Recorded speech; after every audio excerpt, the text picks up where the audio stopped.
And David, you know about the time code, right? Mr. Yamate, can you tell us a little bit about, of how you became, or when you became a sergeant? Well,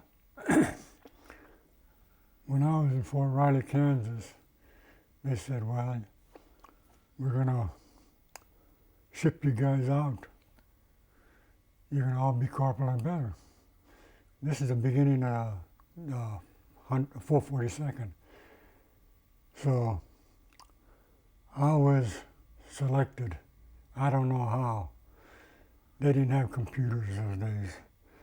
But I was selected to become mortar section sergeant.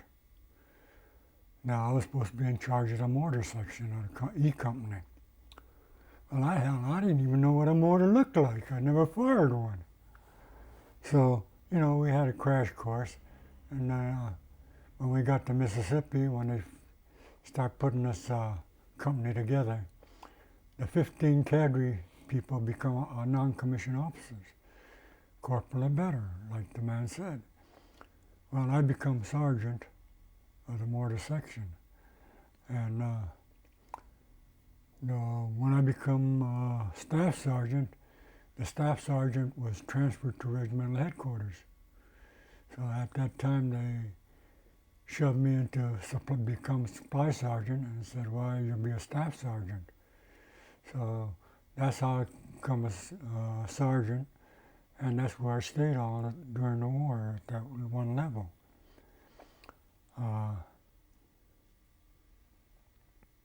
Maybe the good Lord was looking after me, but I guess since I was rear echelon, I didn't have to go through all the hazard that the infantrymen went through. They weren't under constant gunfire where we weren't. So maybe I was just lucky that I was in rear echelon. I never got wounded. I spent time in the hospital after the war. While we were in Leghorn after the war, what we were doing was primarily guarding the supply depot dumps. And while we were there, I got hepatitis. So I went in the hospital. I went in the hospital for 6 weeks.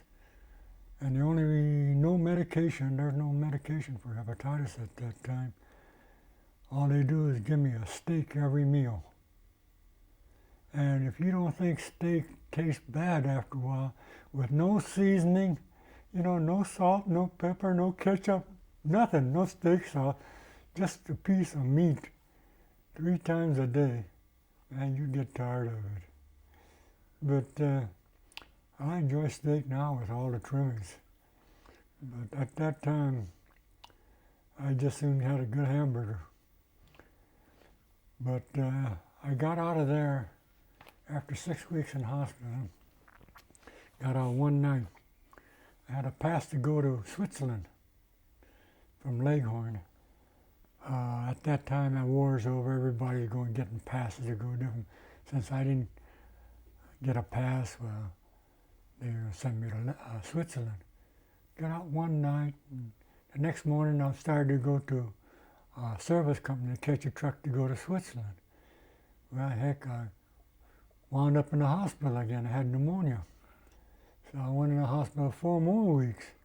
Now this is when all the guys were having a good time, they're getting passes to go here and furlough. And here I am confined to a hospital. And the only reason I got out of the hospital, it was time to go home. I had enough points to go home, see. Well, it was the second batch that went home. The first batch had to have 85 points or better. And the way they figured the points is if you got a Purple Heart, you got so many points, 5 points, I think. The length of service, the number of dependents you had, everything. Anyway, if you had to have 85 points. And at that time I had 84 points, so I didn't get to go home with the first batch.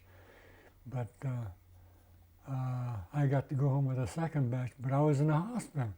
So my buddy come up and said, "Hey, Yamate, it's your turn to go home. You better get out of this goddamn place." So I says, "Okay." I talked to the doctor. I says, "Hey, doc, let me out of this. It's time for me to go home, you know." He says, "Well, if you don't do nothing too strenuous, you know, you can go." So he released me, and I went back to company, and a couple of days later, I was on the way home. But I spent all the good times, you know, in a hospital. When everybody else is having a ball, well, I'm in a hospital with hepatitis. And don't tell me how I got that hepatitis, because I still don't know. Can we pause for a second? Gotta turn off. Inform the viewers or the people who are watching what a supply sergeant does. Well, the supply sergeant's duty is to supply clothing, weaponry, anything the company needs. I'm supposed to supply it. Now, that is my main job. But we have a unique problem with the 442.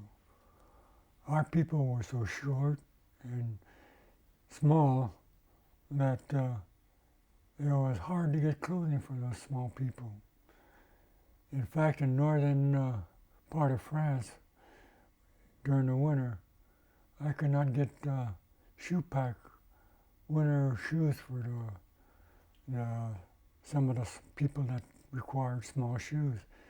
In fact, I had one young man in my company, he required a 4 quadruple A shoes. And it's almost as wide as it is short, long. Well, I never did get him any winter shoes. So a lot of my people had gotten a slight touch of frostbite. In fact, I had a little touch of frostbite because I couldn't be wearing winter shoes, and I'm not supplying I didn't feel right, so I had one, but I didn't wear it. And I got a touch of frostbite.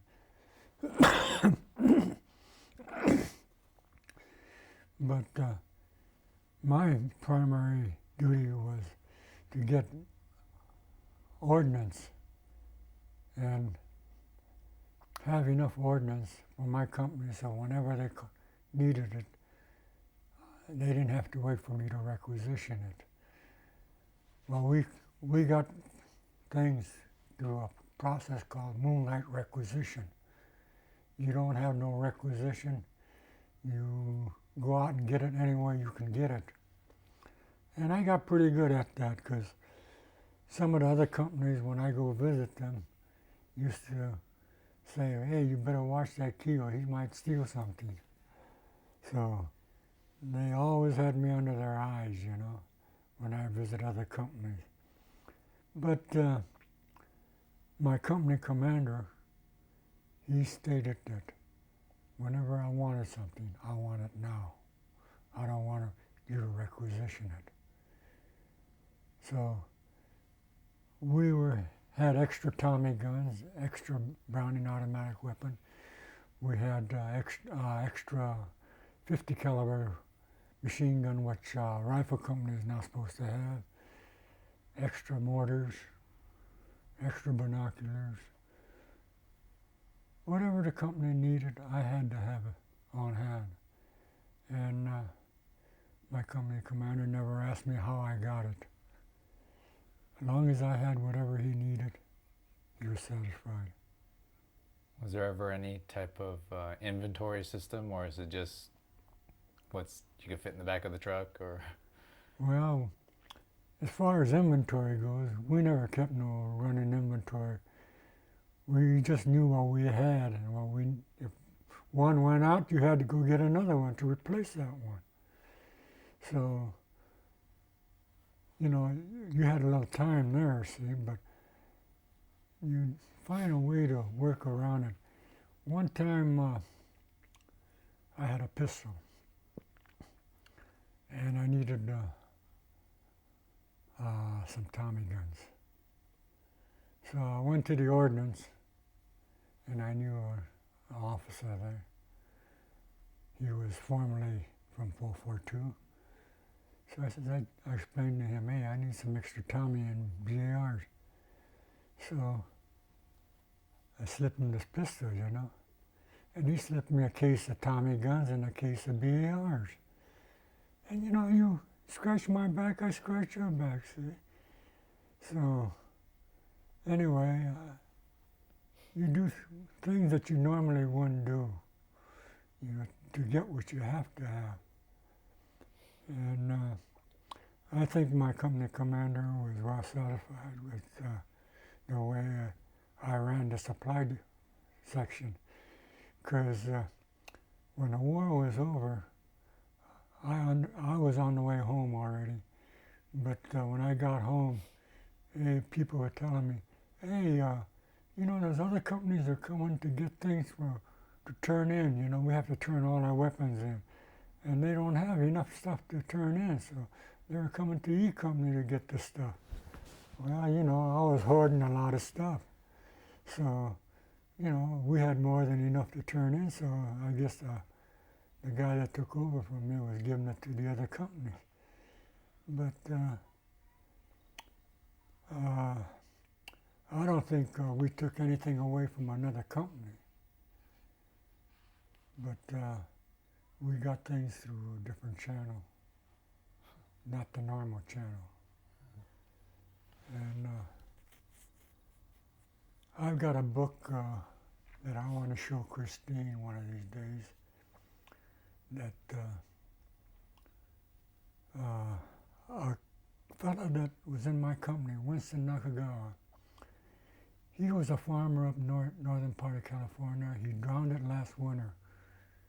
And he wrote something like a diary where we fought each day, where we fought in combat, what cities that we took, and the duties of each platoon sergeant, what his duties were, what a supply sergeant's duties were, what a mess sergeant's duties were, what a mortar section sergeant's duties were, what anti-tank company's duties were. He wrote all that down in the book, and I've got a copy of it. And what I would like to see is the museum get the original copy. And I would like the Sons, the oral history and educational department to get my copy. And right now, I'm trying to see if some of my company members would like to see it first. After they're through with it, I would like to donate it to one of the two organizations. But the fellow that gave me this copy thinks that he can get a hold of the original copy for our museum. So this copy of what each person's duties are, what units fought in the war, divisions, he's got that all down. I think maybe he wanted to be a spy or something, because he's got so much stuff in there that's, you know, related to what division was where and all that. And at that time, I think it could have been classified information. But anyway, now I think it's open to anybody that writes to the archives that they can get all that information. But I don't know how he got a hold of it, but he's got it. And so that's primarily my duties, was to supply the company with anything outside of food to whatever that they needed. They needed bar soap, I had this toilet paper, whatever. Any little thing that we had to get had to come to supply. Right. Okay. Yeah, closer's probably better than your shots. That's nice. Do you recall what is the most sought out item out of your supply, whether it be weapons or something, The most sought out thing is this Tommy gun. Everybody wanted a Tommy gun, but we couldn't furnish everybody with it. We try to give 2, 3 to each platoon, And I think we are allowed one couple per platoon, that's about all. But most of it had to come through moonlight requisition. I think that was the most important item that people wanted, is the Tommy gun. How about the everyday items? The everyday item, there's not much, I guess cigarettes were the most important thing as far as trading material goes that average GI could get a hold of, because we were allowed so many cartons of cigarettes per PX day. And everybody wanted cigarettes because they know they can go to town and sell it for $20, which was probably the going rate for a carton of cigarettes, which we paid 50 cents for. But guys that smoked, they were in a kind of quandary, They were scrounging cigarettes from the ration, There's usually about 3 or 4 cigarettes in each meal. So the guys were scrounging those from their buddies that didn't smoke, and they were trying to sell their cigarettes. So I think the most sought out thing outside of Tommy guns were cigarettes. And which, food was another thing that people would try to but that was a hard way to go because food was so limited, so we couldn't get normally to get food so we could use it on the black market. And maybe some guys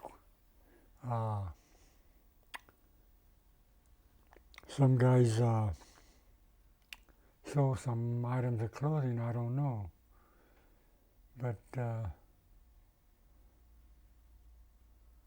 once we hit combat, it was no problem because you can get almost anything you needed. You didn't have to write a statement of charges like you did in the States. In the States, it was awful hard to get extra clothing or anything. And the only way you can get extra clothing, replacement, is to turn it in for salvage.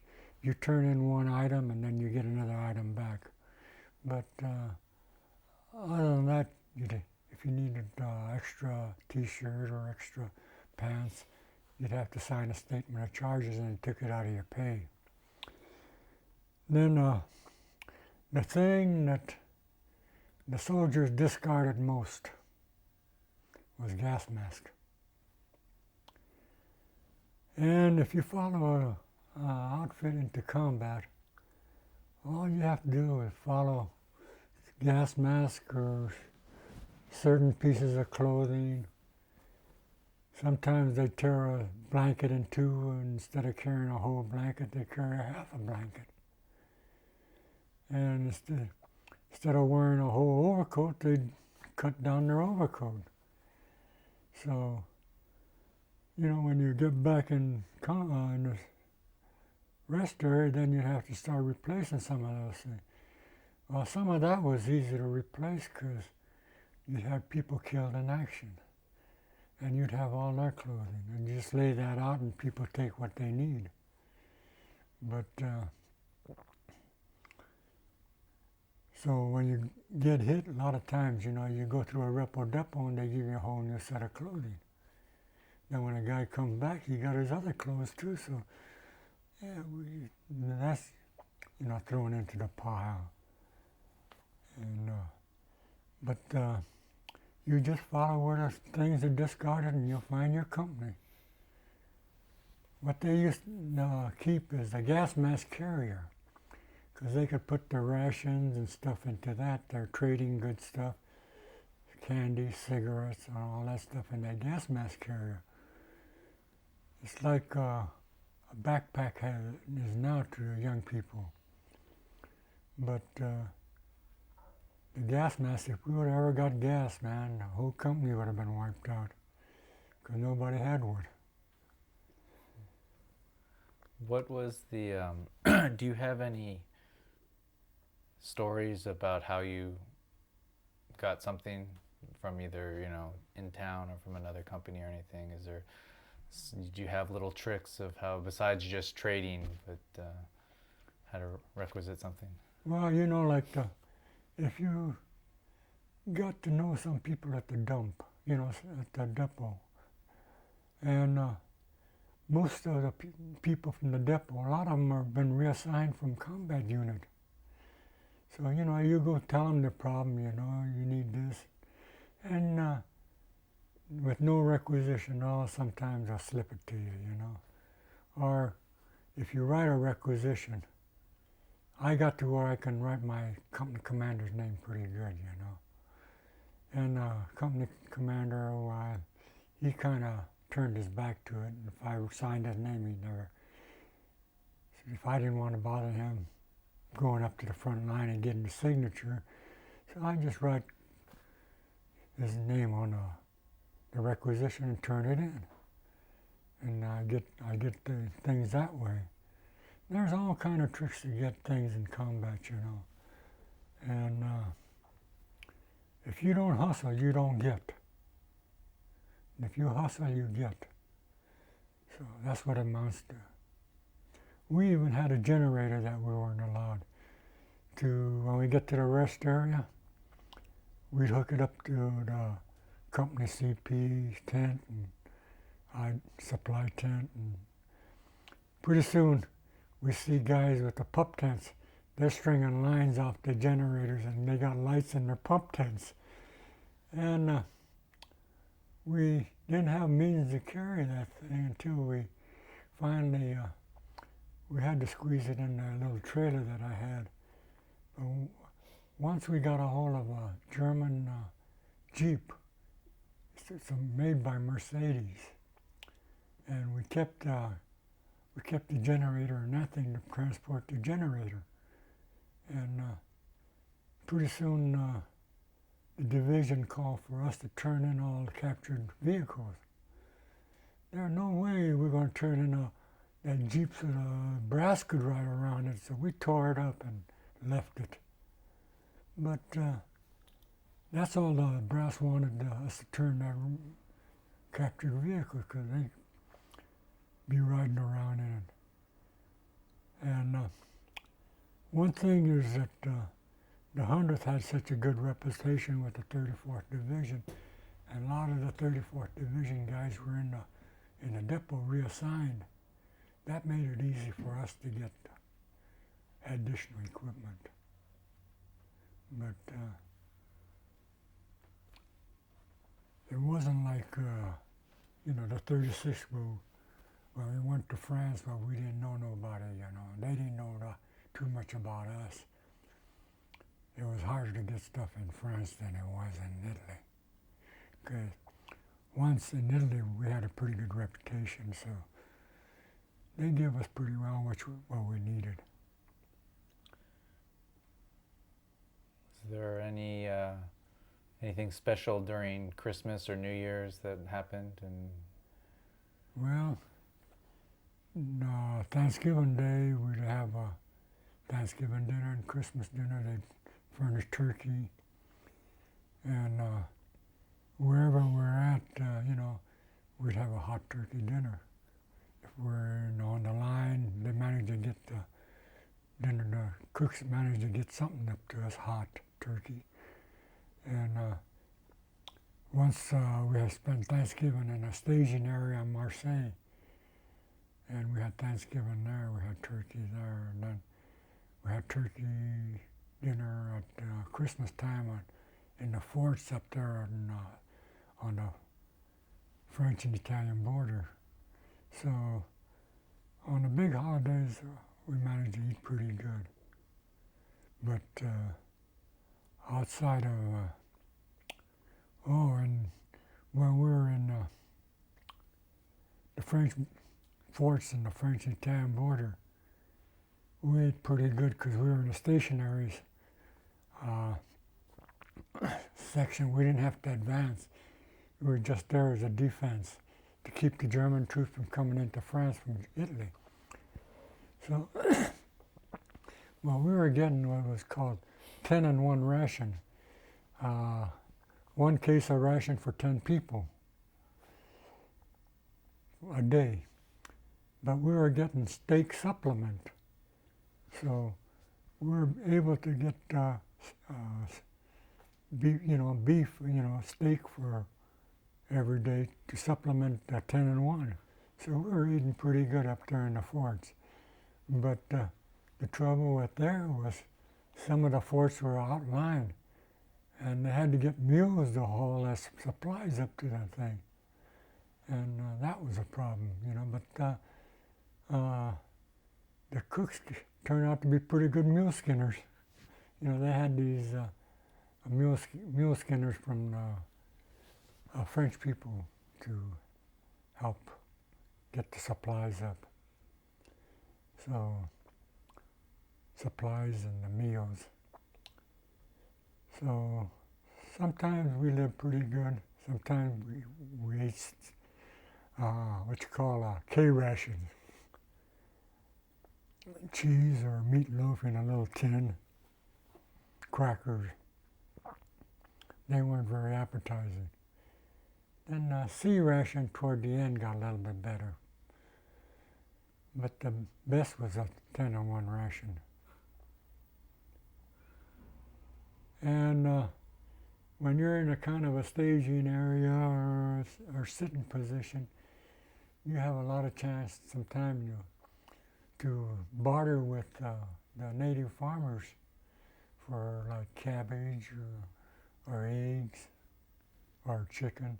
You barter and then you supplement your meal, your squaw to get it, and you guys get together and they cook that. But so there's other means. We didn't just go in and take things, we usually bartered things from the French or Italian farmers. What did they want in return? They wanted food stuff too. But, like we have, canned goods, like in C rations and stuff. We get tired of that stuff, so, we trade those kind of things off to them. And to them, and that's good stuff, because they don't get that kind of stuff. But to us, it's the whole story. We get tired of eating C ration or K ration. So that's what most of our guys, they don't eat a lot of that stuff, and they carry it in their bag and they go use it for swap meat, swapping. And a lot of times they got candy and stuff that comes in those rations. They keep it while they're in combat. Then when they get to town, they give it to the kids, see. Then I remember one Christmas in southern France, the company got together and we're in a certain town. We have a Christmas party for the children of that town. And that's why the people in those towns where we were at really respected the 442, because we never tried to harm their women. We never took anything away from them. And if we wanted something, we bartered for it. Like, we go to town and we see things in shops that we would like to send our wives. Like, I sent a bunch of Cameo home to my wife. And they were unmounted. But with cigarettes, I managed to barter, pick up maybe half a dozen pieces of nice Cameo. And when I got home, I had one E-Company guy that turned into a jeweler. And he had a shop on Crenshaw here called Jewels by George. And I had him mount those Cameos for me. And they turned out to be like a one-of-a-kind thing, And he made a bracelet for me that I brought 6 or 7 pieces of cameo that made a set. And he made a bracelet, and I've never seen nothing like it. 7 pieces of cameo in a bracelet. And my wife wears her once in a while, but not very often, because she don't want to be like a show off, because it's something that you don't never rarely see any other woman wear, because I've never seen another person have one. That's interesting. I think I have to change tape.